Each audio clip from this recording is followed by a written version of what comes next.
So I'll start. First, I wanted to say thank you to the jury for the award. I'm Dylan Wood, and I'm a research group leader at ICD, and was the project leader for ICD for the Urbach Tower. I wanted to start by saying that we accept the award happily on behalf of our entire team of wood scientists, structural engineers, and industry partners. The project, the Urbach Tower, was built for the Remstal Gartenschau in 2019 as a collaboration between ICD, ITKE, and the Laboratory for Cellulose and Wood Materials at EMPA and ETH, and was happily supported by the industry partner Blumer Lehmann in Switzerland.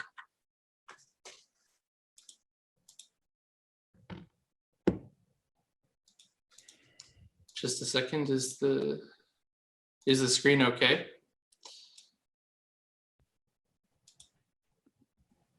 Yeah. Yep. So the work in our material programming group really began with this question of how we can maintain a synthesis between the material and the robotic production that we all know quite well.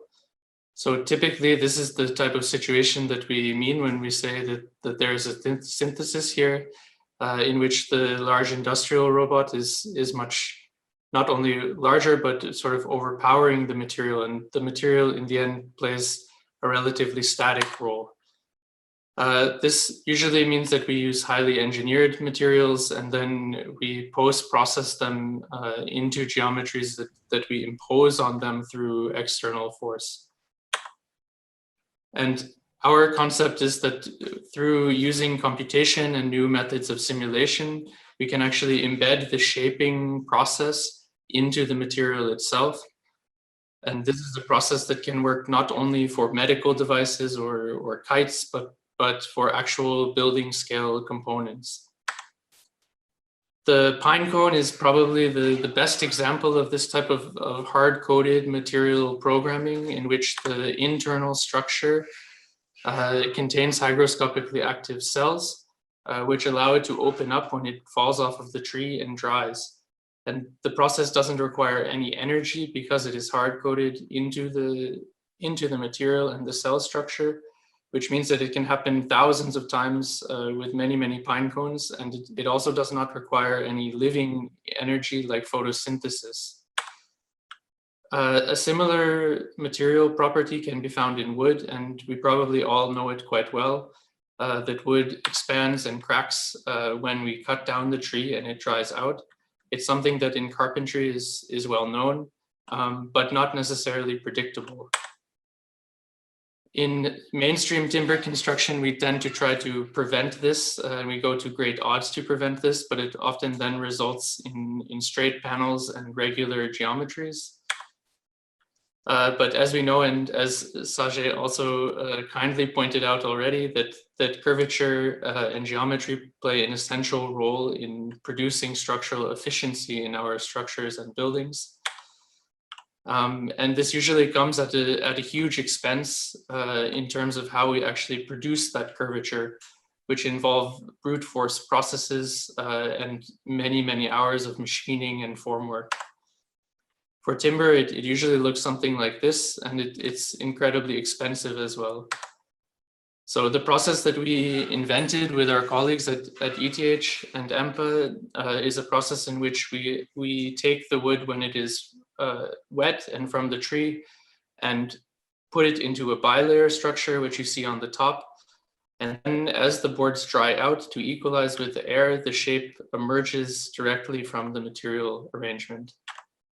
Of course, in order to be able to do this predictably, we need to look at new forms of computational analysis that allow us to look at the different aspects of wood and the different properties and how they relate to this change in moisture.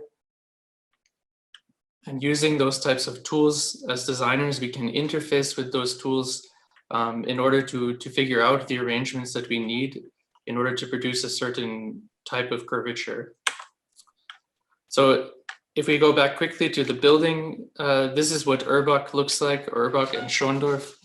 There's not much of a site there when we start, and the only requirement for the building was that it needed to be light in color and that it should fit into the surroundings and be seen from the other villages. So the idea was to produce a tower using this very tight curvature from thick layers that we can produce using self-shaping. And we finely tuned the geometry so that we get the most out of this high and tight curvature. But from a geometric point of view, the base unit is relatively simple. So we start by just intersecting self-similar circles, and then we take the intersecting piece, and this becomes our component.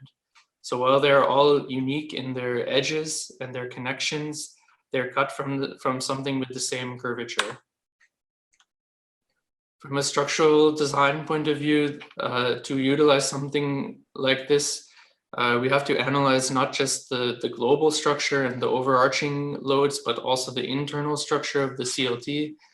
And we also look at how we can fine tune the connections in order to keep this a relatively simple crossing screw connection detail, given that the angle and the location of each one of these is highly dependent on how the parts intersect. In reality, then the production looks something like this. The boards are really carefully sorted and digitally recorded, put into bilayer panels like this, and then kiln dried as they would in any normal wood construction material processing. And after drying, the parts are all curved, like what you see on the right. This happens as a sort of coordinated process, which also reduces the stress compared to applying a point load that you would if you were to bend them using force. Then we get panels like this, and these panels are overlapped and nested so that we can cut from them the components that we will use in the tower. In general, this means that we have to do very little surfacing of the parts. It's just more of a trimming of the edge detailing, which also drastically reduces the production time and the costs. And then the panels are assembled into groups of 3, and a protective facade is applied. And in only 8 hours, the whole surface active structure is assembled on site by 4 carpenters. So there's very little impact on the surrounding environment. And this structure is primarily load-bearing timber CLT. So you can see here that this is the only primary steel part in the entire tower, which is 12 millimeters of a steel ring, which also serves as for the connection for the roof.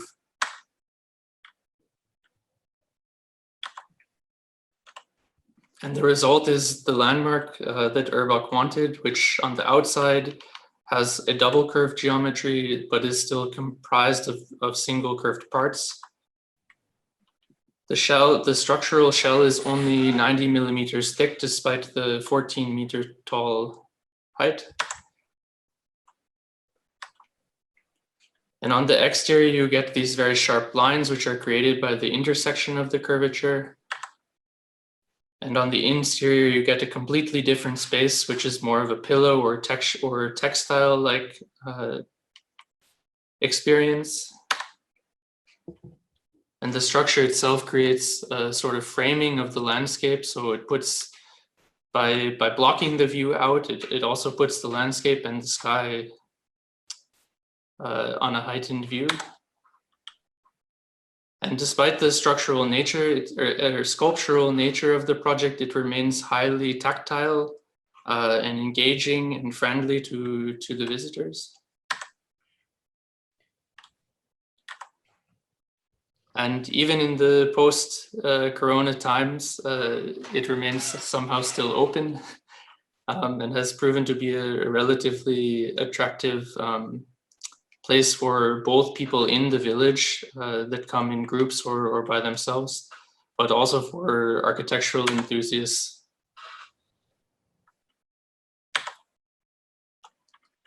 So now, if there's still time, I will just play the short video, which summarizes the project.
So thanks a lot, and I'll stop sharing.